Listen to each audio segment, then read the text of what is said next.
and stuff. Well, it's because whenever I grow up with something and then they tell me it was different than when I remember it and I loved it, then it makes me mad.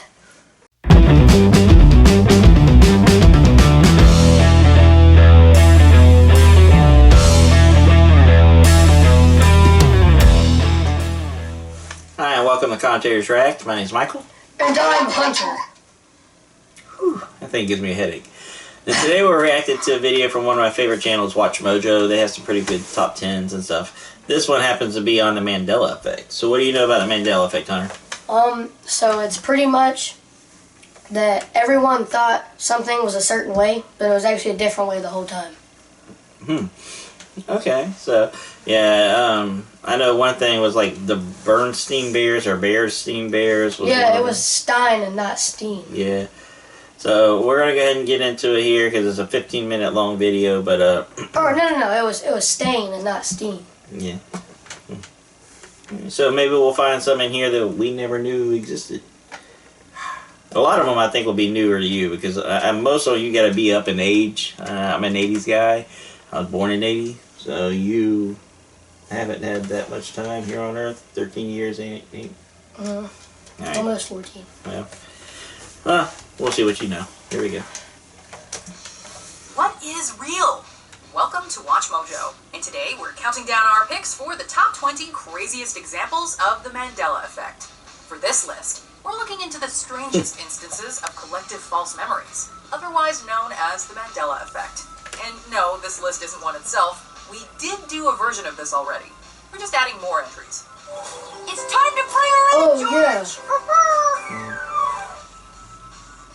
Number 20. It's a beautiful day in the neighborhood. Did you know that Curious George never had a tail? He never had a tail. I swear he had a tail, because he would hang from the guy's arm, but apparently he never had a tail. Oh, well, maybe it's one of these in here, but I thought he did. He never had a tail. Now, Mr. Rogers, I watched a lot as a kid. I know a little bit about might Mr. not look the Rogers. same after this. As we all know good and well, Mr. Rogers' Neighborhood always began with its titular host singing its theme song. It's a beautiful day in the neighborhood, a beautiful day for a neighborhood. This much is true. But that well-known opening line, "It's a beautiful day in the neighborhood," not so much. Although it doesn't scan quite as well, it's actually a beautiful day in this neighborhood. What? How did we all miss this when we've heard the song so many times in our youth? It's one hell of a day in the neighborhood. A hell of a day for a neighbor. It could be worse, we suppose. It's not like he was wearing leather jackets instead of cardigan sweaters this whole time. Number 19, Fruit of the Loom. Oh yeah, it never had the little basket on it. Oh, yeah? I forgot what it's called. It starts with like a K or something. It never had. Fruit of the Loom is a clothing company You'll see renowned that in a the second. world over. Its logo is similarly famous, showing fruit spilling Yeah, out of a that thing. cornucopia. Cornucopia, That's yeah. what many Cornucopia. of us remember it as being. In fact, the logo doesn't contain a cornucopia at all. Okay, so maybe an old logo has it, right? Nope. Versions of the logo dating back over 100 years lack the cornucopia too. So why do so many people associate a cornucopia? Wait, it's been around over 100 years? Yeah. Parodies and references to the Fruit of the Loom logo contain cornucopias, but not the genuine article.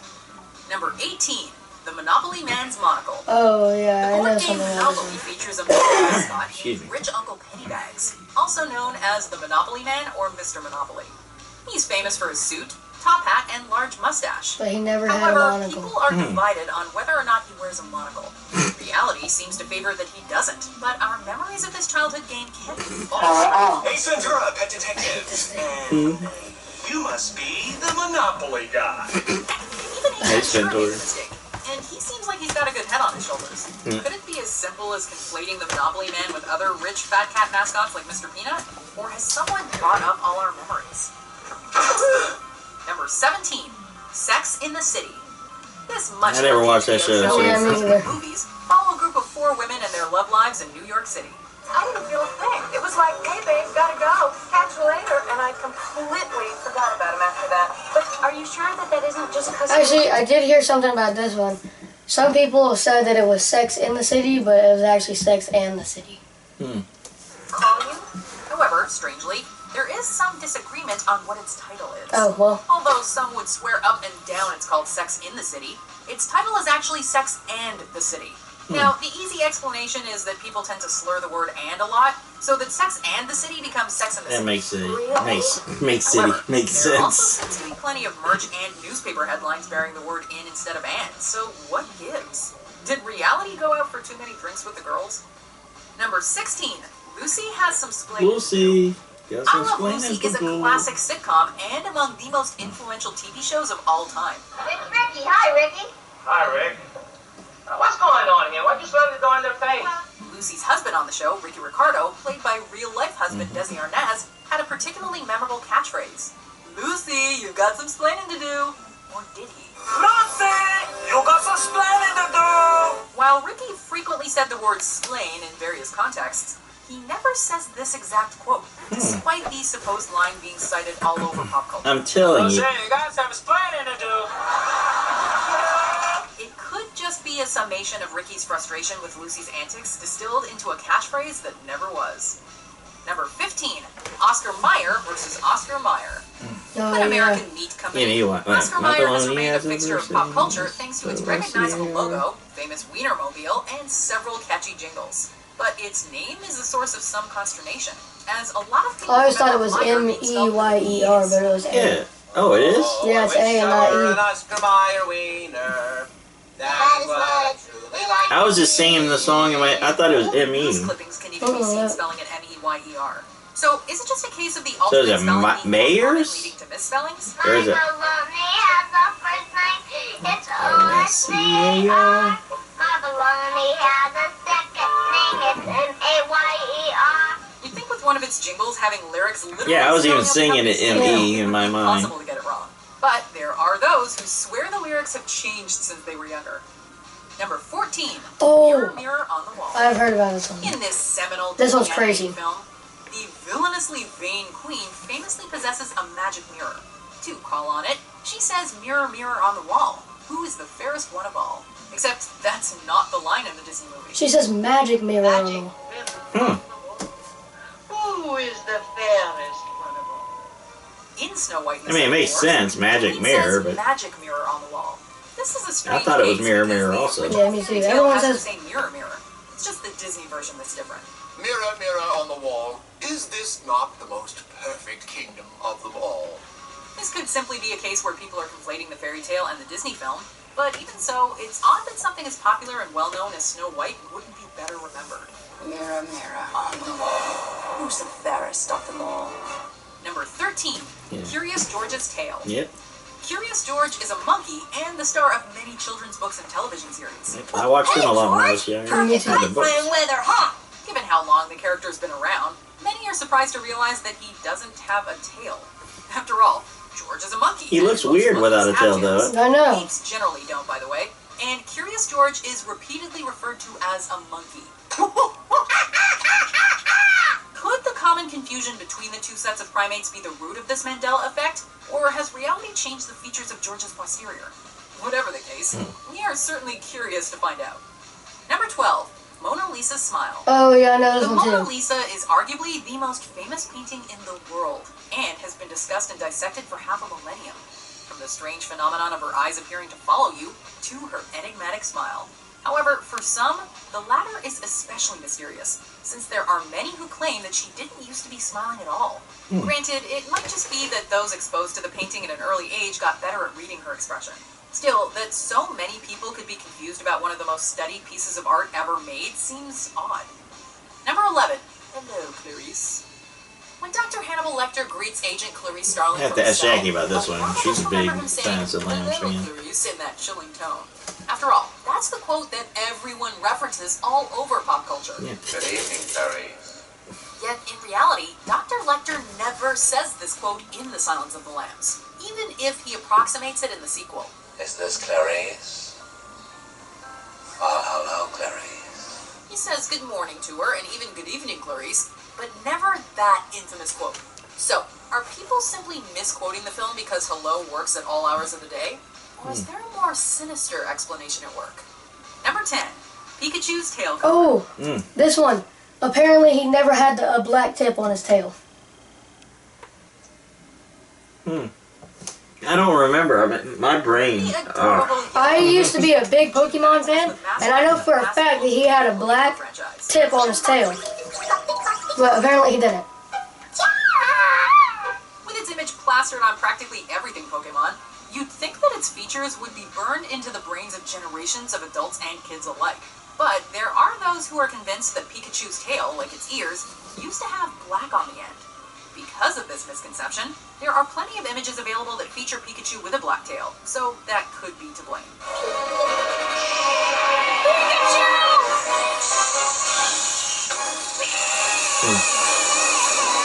I used to watch the show all the time, too. Something they were into as kids and are surprised when they revisit it as adults. Number 9, Looney Tunes. We're getting to some deep cuts now. That's all, folks. It's that people always thought that it was 2 O's, and it wasn't. Because it doesn't make sense for it to be tunes. Right. Like tune. Yeah.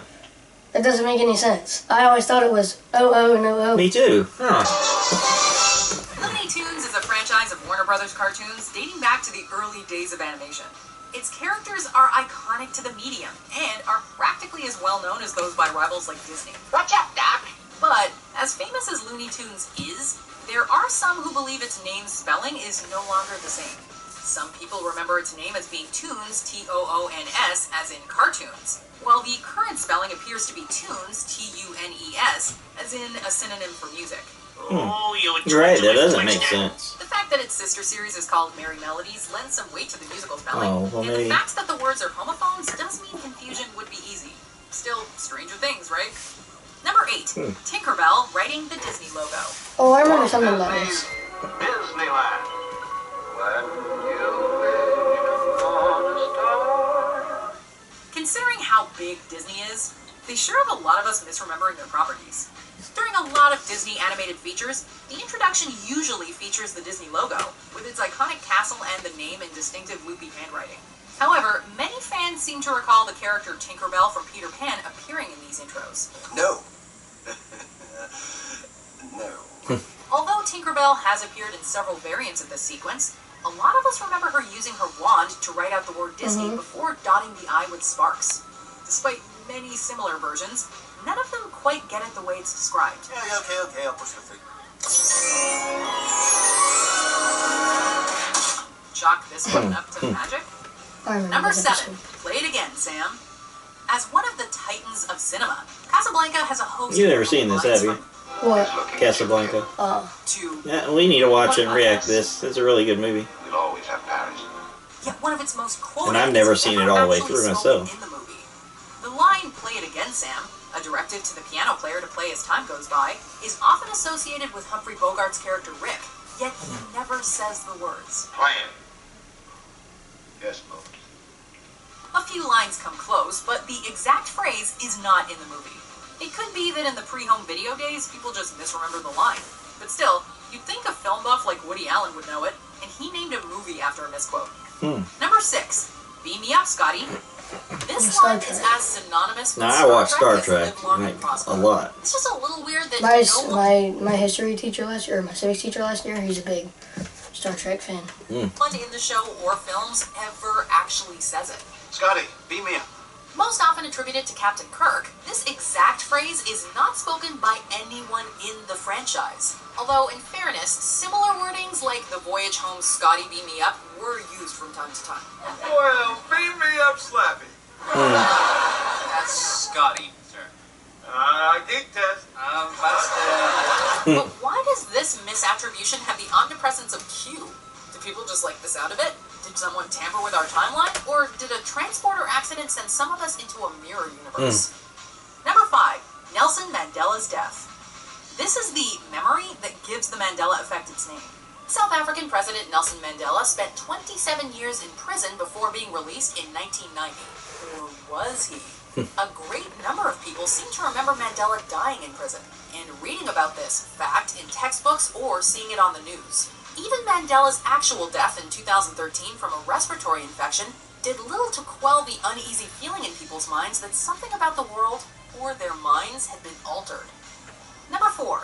Life is like a box of chocolates. This one's crazy. Sitting on a park bench and offering candy to strangers, Forrest Gump famously says that his mama always felt, quote, life was like a box of chocolates.